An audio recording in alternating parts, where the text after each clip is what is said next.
So men's right activist groups are usually a really fucked up type of groups who actually do not like feminism or do not want women to have equalities and all that.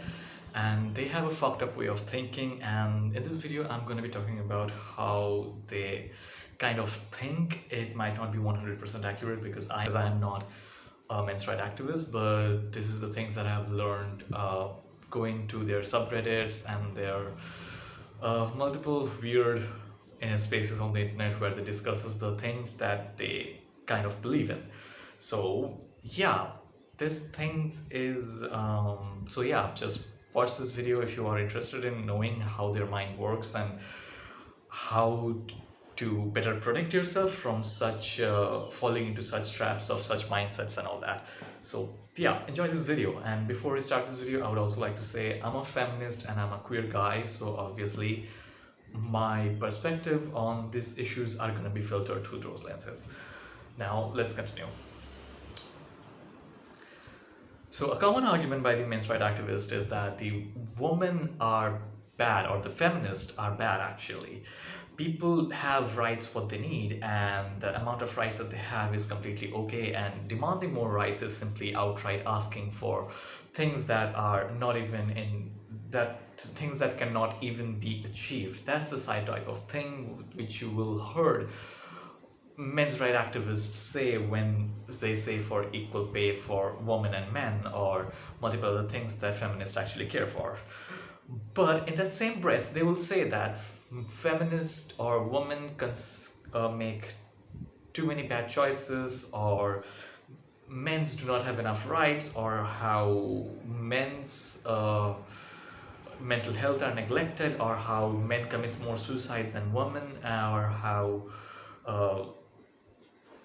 men are raped as well, but those are things that are not discussed. But the thing is that if you look at that statement that men's rights activists make, those two statements are very contradictory, because in one statement they are villainizing feminism, because feminists are asking for more rights for women and more safety for women, but also at the same time they are saying that they need more rights for men because men are victims of multiple situations that women do not have to face. Or brings me to my first point of what to think, the incoherent belief system. If a woman falsely accuses a Zomato delivery guy, then all feminists are bad. But if a man or a group of men commits rape against a woman or abuses a woman, then according to the men's rights activists, calling all men pig is not right, or saying that, or one thing that they will say a lot is that all men are not bad, all men are not equal. Well, again, this is a contradictory statement, because if a man rapes a woman, then according to the men's rights activists, it means that that specific man or those group of men who committed those crimes are wrong and evil, and they should be punished for what they did. But if a single woman does something like falsely accusing someone of rape or abuse, then all of feminists are evil, and feminism as a movement is evil and bad. If all feminists are bad because one of them is bad, then why are not all men bad because if one of us is bad? I can say a lot of people will say that men who usually say things like not all men are not men's rights activists technically, or are just not feminist, or are not that far into that group. But the thing is that you will have to understand that men's rights activist is just a very big net of things, and incel and all those things are very the core of it. And things like people who said not all men are bad are much more the outer layers of the men's rights activists, and they can easily be duped or manipulated by other core members of men's rights activists so that they can join their ranks or go deeper into the men's rights activist subspace.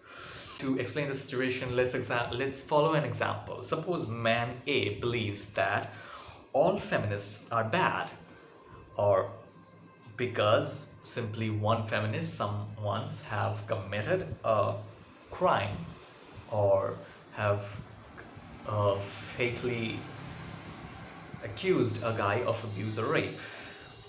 Now let's say there is a man B who thinks that if one man rapes a woman, then that man and that man only is a bad person.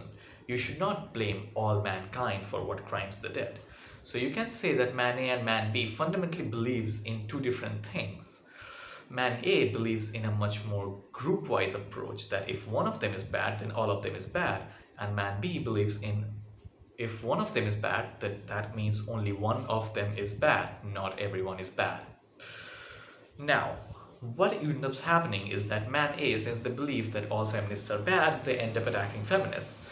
Whereas man B, who thinks that not all men are bad, when feminists in Me Too movements and all these movements, uh, they say that all men are toxic, they end up attacking feminists as well. So man A and man B both at the same time end up attacking feminists because due to some reason, one or the other, they come to the conclusion that feminists are trying to create a false perspective of men. But at the same time, man A and man B believes in completely opposite things. So why do not man A or man B attack each other? And that's something that you see, that men's right activists will never attack people who says that that's just one single man, because if that's just one single man who raped, then that's just one single woman who falsely accused the Zomato delivery guy.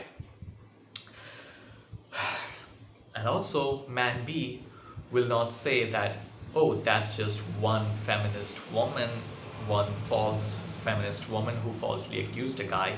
Not all feminists are bad, to man A. So why they do not attack each other? Well, the answer is pretty simple. It's that the ideology followed by man A and man B are completely hollow ideology. They do not believe in what they actually believe in it. They are just against feminism for the sake of believing in feminism. If you ponder upon the situation, and I might make other videos to better explain it, but if you think about that, then man A and man B both arrived at their conclusion in one way or the other, but the path they followed is that they had an observation, and based on that observation they thought, well, they are pretty reasonable guys, so since they based on that observation they can actually find what the statement is of which the observation is. So instead of going to the data and finding the conclusion and reaching the observation, man A and man B both had the observation from which they thought what the conclusion would be, and from which they thought what the actual thing or data or facts actually are. So yeah, the ideology of man A and man B is hollow ideology. If you say not all men, you have a hollow ideology. If you say all feminists are bad, you have a hollow ideology. Point number 2, that they do not want any disturbance in the hierarchy. So if you look at the thing that men's rights activists usually believe in, is that there is a hierarchy.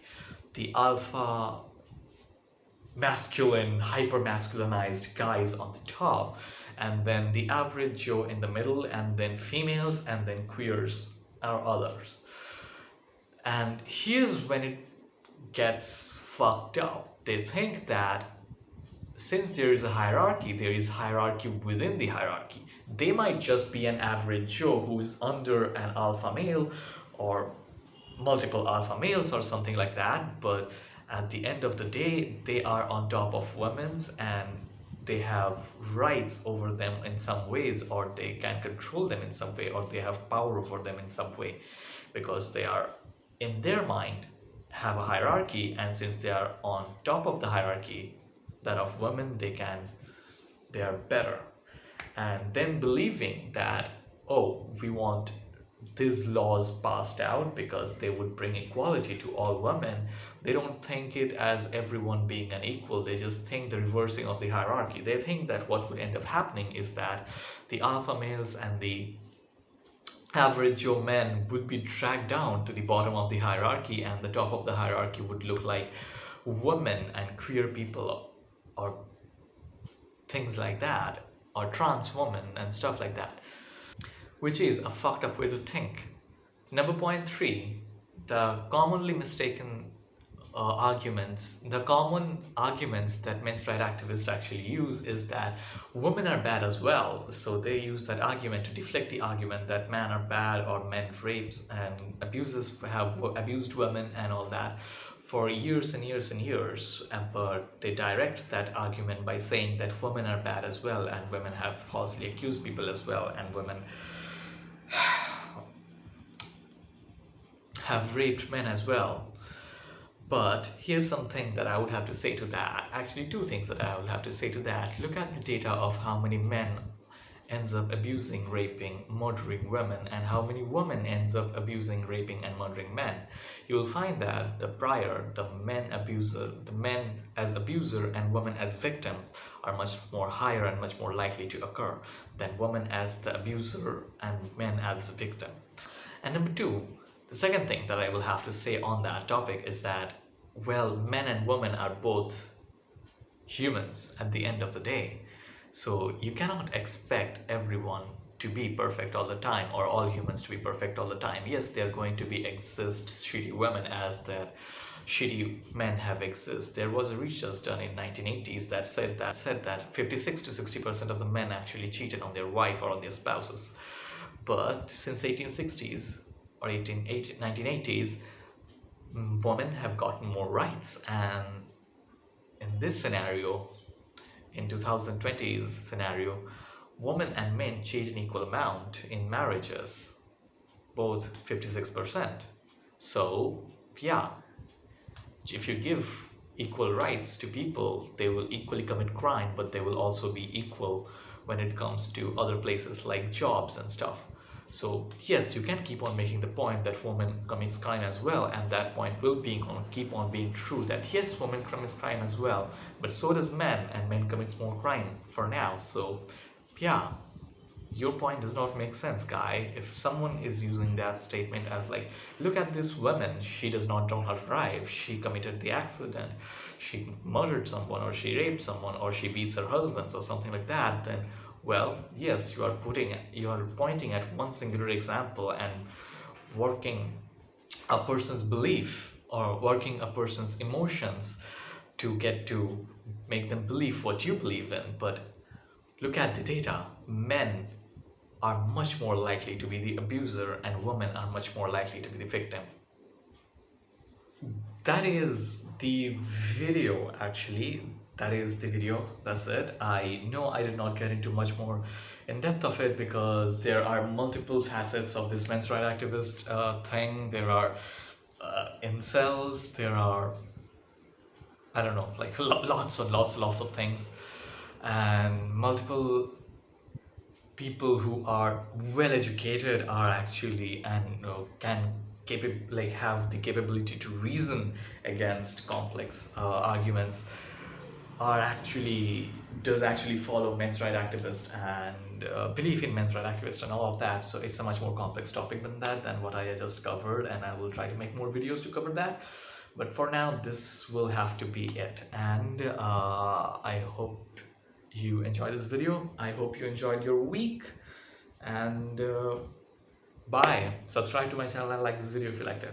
Bye.